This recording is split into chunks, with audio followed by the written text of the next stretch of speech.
Wih, ada barang baru lagi nih. Ya kayak bedanya ini sama ini apa ya?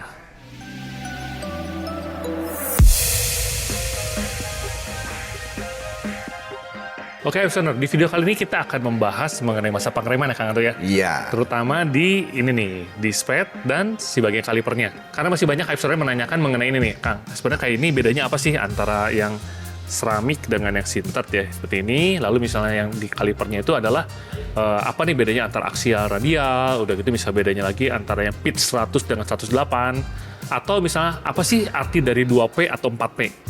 Oke. Kita jelaskan biar listener terinformasi dengan benar.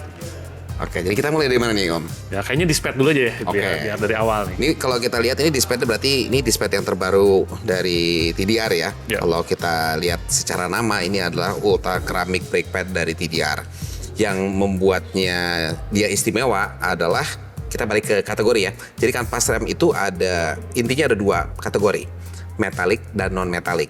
Lalu diantaranya ada juga yaitu semi metalik. Nah, metalik sama non metalik ini berarti kalau metalik ini menggunakan logam-logam seperti tembaga, besi dan lain sebagainya sebagai campuran untuk kampas remnya. Nah, kalau yang keramik ini dia menggunakan aluminium oxide untuk sebagai bahannya. Jadi bukan keramik yang di lantai kayak di rumah, bukan gitu kan ya. Atau keramik yang buat makan itu bukan. Kelebihan dari brake pad keramik ini atau ultra keramik dari TDR ini di mana kenaikan suhu itu bisa dijaga lebih baik sehingga nggak terjadi overheat saat kita melakukan pengereman. Dan yang keramik ini satu lagi, dia cenderung tidak berisik.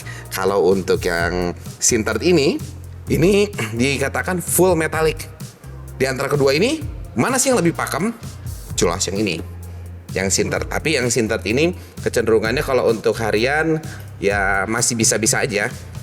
Secara pricing dia jauh lebih mahal dibanding yang keramik ini. Jadi kalau untuk daily sebenarnya cukup dengan menggunakan yang keramik. Keramiknya karena yang ini memang ketika besi ketemu besi ya, jadi suara lebih berisik tapi memang lebih pakem ya. Betul, lebih pakem. Ya. Misalnya Hivestone mau lihat variannya nih, Hivestone bisa langsung kunjungi ke www.onetipstore.com. Di sana kita memberikan detail mengenai produk-produk ini nih. Ya, karena yang menariknya ini, yang ultra keramik ini peruntukan untuk kaliper-kaliper standar. Seperti yang ini untuk motor Vespa Primavera atau Sprint ya. Nah, ini untuk NMAX dan Aerox. Dan masih banyak lagi lah. Ini motor-motor yang umum yang banyak di jalan raya. Ini udah hampir semuanya tersedia ya, Om ya. Ya. Nah, sekarang kalau kita ngomongnya ke sintered, nah yang sintered ini khusus untuk kaliper-kaliper yang non standar bawaan motoran. Seperti halnya yang tadi Om Budi bicarakan, 2P, 4P, aksial, dan radial tuh apa. Jadi kalau kita lari ke situ aja kayak kita bicarain ya. Iya, boleh. Kalau kita ngomong istilahnya yang paling sering dengar dulu lah dari aksial dan radial. Kalau kita dengar itu kayak apa ya? Aksial itu adalah di mana mounting atau tempat pemasangannya itu sejajar dengan as roda. Jadi kalau kita lihat as roda itu kan dari kiri ke kanan atau kanan ke kiri pemasangannya. Nah, baut atau mounting posisi dudukannya ini sejajar. Kalau as roda ada di sini, berarti ini masuknya ke sini. Ya. Sedangkan kalau radial, kalau kita lihat nih, radial seperti yang RPD ini, itu dia berlawanan kurang lebih 90 derajat dari sudut si as. Kalau misalnya kita lihat as roda di sini, ini berlawanan. Disebut dengan radial. Makanya as di sini, ini ke sini. Kalau secara mounting lebih baik yang mana? Umumnya ini akan lebih baik yang radial dibanding yang aksial. Tapi stopping powernya sebenarnya tergantung juga ya motornya sebesar apa tenaganya. Tapi kalau misalnya yang radial ini kecenderungannya jauh lebih baik dibanding yang aksial. Sama halnya dengan kaliper master brake pump ya. Yang radial itu jauh lebih enak dibandingkan yang aksial. Terus kita ngomongin 4P 2P. Ya. Istilah 2 piston atau 4 piston. Kalau di sini kita ada 2 piston yang terbaru nih Om Budi ya. Ya, LPD ya. Di sini kalau kita bisa lihat di sini ada pistonnya ada 2 biji, satu di bagian luar, satu di bagian dalam. Kalau yang ini kebetulan 2P tapi aksial mountingnya. Jadi itu dua hal yang berbeda, P dan aksial radial ya. Ini adalah yang aksial. Terus kita lari ke yang 4P. 4P itu apa? Menggunakan 4 piston. Seperti halnya di sini ada 2 jenis ya. Yang RPD ini ada 2 di luar, 2 di bagian dalam. Kalau yang TDR punya juga sama, kalau bisa kelihatan di sini ada 2 piston dan di sini ada 2 piston. 4 piston totalnya. Yang membedakan adalah mountingnya. Yang TDR itu aksial. Sedangkan yang RPD radial.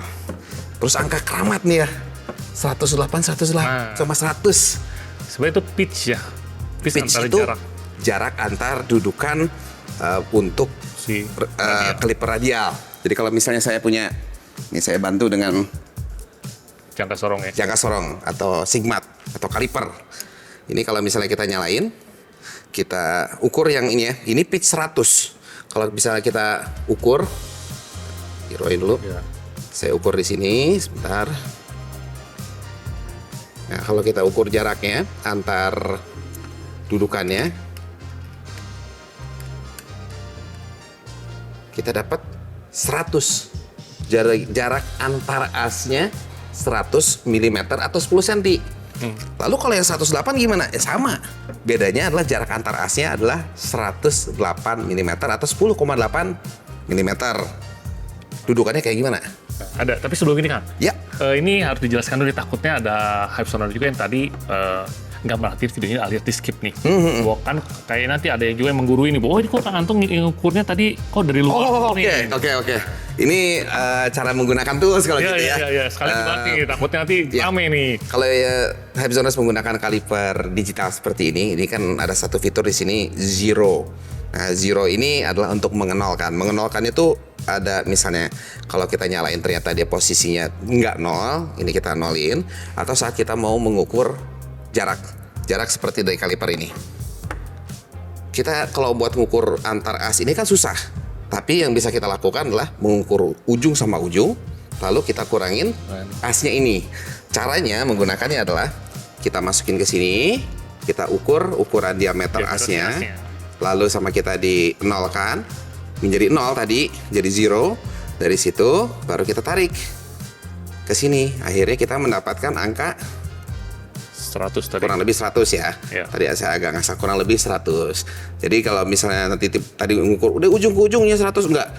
Antar as. Ya. Cuman itu tata cara menggunakan alat sih Alat Indonesia, ya. alat Ya. aja. Ya, jadi jangan sampai salah ya sebenarnya, nanti tiba-tiba keluar, oh ini salah ukurnya nih. Gitu, ya. Enggak. Kita sudah kurangin dulu tadi di depannya. Ya. Nah, Kembali.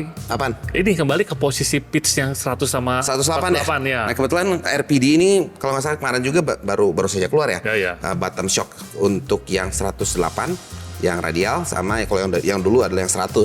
Berarti nah, yang Budi pegang satu. Push.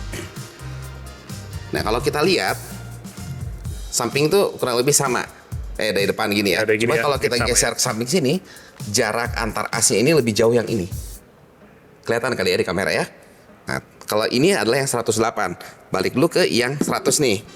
Berarti karena ini udah tadi pasti 100 nih. Jadi kalau kita pasangin seperti ini, Pas ya. jaraknya udah pasti pas. Tapi kalau yang kita pasang di yang 108, ini pasti nggak masuk. Ya tuh, mau dibulak-balik juga nggak masuk. Ini adalah dudukan atau bottom shock, dudukan kaliper radialnya di 108. Kita ukur lagi ya. Jadi ketika nanti misal kita pilih yang 100 atau 108 itu sebenarnya lebih ke arah pemilihan dari si kalipernya, ya Kang ya. Iya. Kaliper yang tersedia di lapangan itu memang ada 2 tipe ya. Atau bahkan ada lebih sebenarnya, ada ukuran lain dari Kang. Apa tuh? Kaliper Nggak umumnya itu 2. 100 dan 108 umumnya ya. Ini kalau kita ukur kurang lebih ini pendekatan nih 107,8 ya. Ini agak miring-miring, tapi ini masuk kategori di 108 mm. Jadi angka 108 dan 100 itu adalah jarak antar as dari mounting untuk si dudukan radial. Itu sih. Jadi istilahnya kalian Hypesoners sudah tahu lah ya.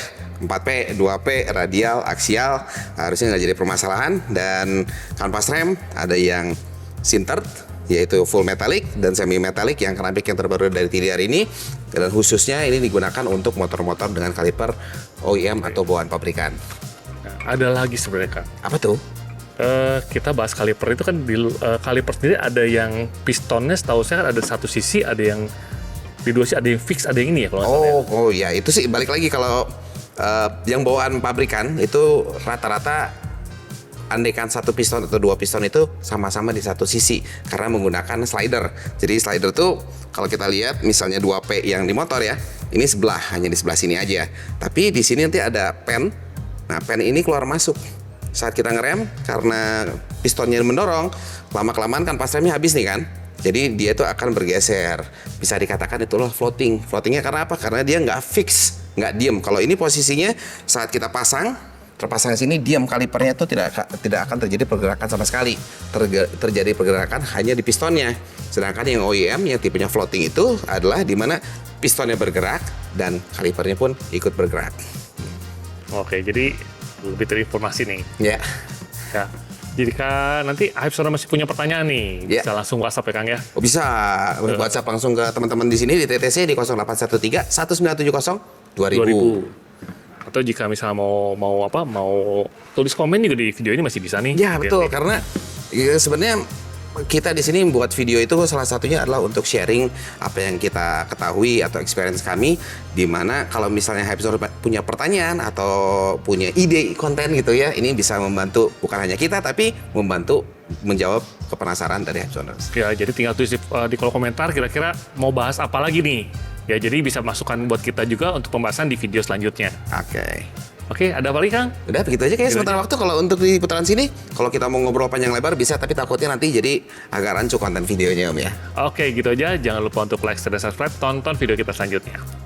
Ciao. Bye-bye.